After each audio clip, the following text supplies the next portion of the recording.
SV kids TV Tamil. ஒரு அழகான கிராமத்தில் பரத் என்ற சிறுவன் வாழ்ந்து வந்தான். அவன் மிகவும் சுறுசுறுப்பானவன், அன்பானவன். ஆனால் அவனுக்கு உலகிலேயே மிகவும் பிடித்தவர் யார் என்றால் அவன் தாத்தாதான். வெள்ளை தாடி, மெதுவான நடை, எப்போதும் சிரித்த முகம், கிராமத்தில் எல்லோரும் அவரை விரும்பினர். ஆனால் அவருக்கு உலகிலேயே மிகுந்த மகிழ்ச்சி தருபவன் பரத் தான். ஒவ்வொரு காலையிலும் பரத் பள்ளிக்கு செல்லும் முன் தாத்தாவிடம் ஓடி போய், தாத்தா, நான் போயிட்டு வரேன் என்று சொல்லாமல் போக மாட்டான். தாத்தாவும் அவன் தலையை வருடி, நல்லா படிச்சிட்டு வா கண்ணா என்று ஆசீர்வதிப்பார். மாலையில் பள்ளியில் இருந்து வந்தவுடன் பரத் முதலில் தாத்தாவை தேடுவான். இருவரும் வீட்டின் முன் பெரிய வேம்பு மரத்தடியில் அமர்ந்து பேசுவார்கள்.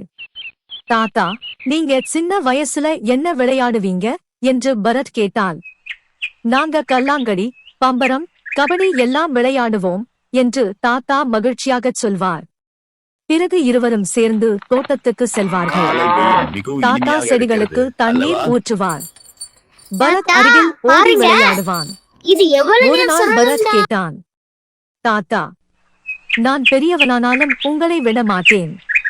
தாத்தா சிரித்துக்கொண்டு, நானும் உன்னை விட மாட்டேன் கண்ணா என்றார். அவ்வளவு ஆழமான பாசம் அவர்களுக்குள் இருந்தது.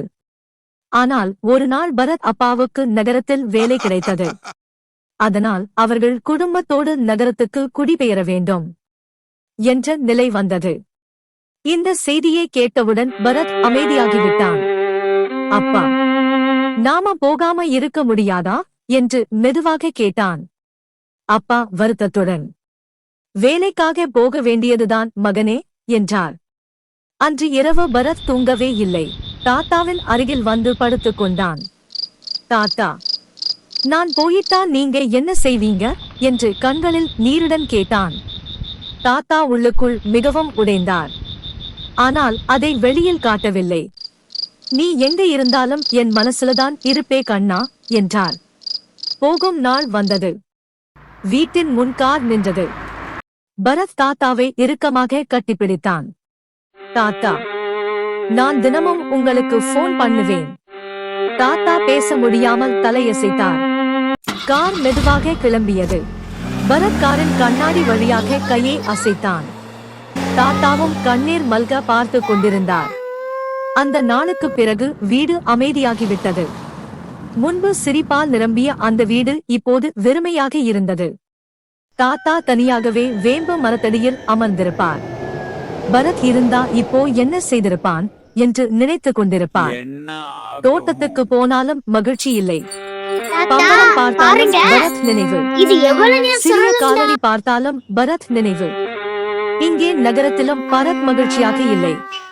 புதிய பள்ளி, புதிய நண்பர்கள். ஆனால் தாத்தாவின் அன்பு கிடைக்கவில்லை. இரவு தூங்கும் முன் தாத்தாவுடன் வீடியோ கால் பேசுவான். தாத்தா, நான் உங்களை ரொம்ப மிஸ் பண்றேன். தாத்தாவும் சிரிக்க முயன்று, நானும் தான் கண்ணா என்பார். ஒரு நாள் பள்ளியில் உங்களுக்கு மிகவும் பிடித்தவர் யார் என்று ஆசிரியர் கேட்டார். அனைவரும் அம்மா, அப்பா என்று சொன்னார்கள். ஆனால் பரத் எழுந்து, எனக்கு என் தாத்தாதான் உலகமே என்றான். அதை கேட்ட ஆசிரியரின் கண்களும் கலங்கின. நாட்கள் மாதங்களாக மாறின. ஒரு முறை தாத்தாவுக்கு உடல்நிலை சரியில்லாமல் போனது. இந்த செய்தி திடம் சென்றது. அப்பா, நாம உடனே கிராமத்துக்கு போகணும் என்று அழுதான். அடுத்த நாளே குடும்பம் கிராமத்துக்கு கிளம்பியது. வீட்டின் முன் கார் நின்றதும் பாரத் ஓடிக்கொண்டே உள்ளே சென்றான். தாத்தா படுக்கையில் அமைதியாக இருந்தார். தாத்தா என்று பரத் அழைத்தான். அந்த குரலை கேட்டவுடன் தாத்தா மெதுவாக கண் திறந்தார். பரத் என்று மகிழ்ச்சியுடன் அழைத்தார். பரத் ஓடிப்போய் தாத்தாவை கட்டிப்பிடித்தான். நான் வந்துட்டேன் தாத்தா, இனிமேல் உங்களை விட்டு போக மாட்டேன் என்று அழுதான். தாத்தாவின் கண்களிலும் கண்ணீர் வழிந்தது. நீ வந்ததுமே எனக்கு உடம்பே நல்லாயிடுச்சு கண்ணா என்றார். அந்த நாளில் இருந்து வீடு மீண்டும் சிரிப்பால் நிரம்பியது. மீண்டும் வேம்பு மரத்தடியில் இருவரும் அமர்ந்து பேச ஆரம்பித்தார்கள். மீண்டும் தோட்டத்தில் சிரிப்பு கேட்டது. மீண்டும் அந்த வீட்டுக்கு உயிர் வந்தது.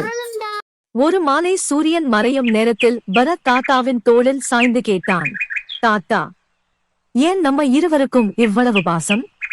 தாத்தா சிரித்துக் கொண்டு சொன்னார், உண்மையான அன்புக்கு காரணம் தேவையில்லை கண்ணா, மனசு மட்டும் போதும். பரத் சிரித்தான். அந்த சிரிப்பை பார்த்த தாத்தாவின் மனமும் நிறைந்து போனது. நீதி. உண்மையான அன்பு தூரத்தால் பிரியாது. இதயத்தில் இருக்கும் பாசம் எப்போதும் மனிதர்களை மீண்டும் ஒன்றாக சேர்த்துவிடும்.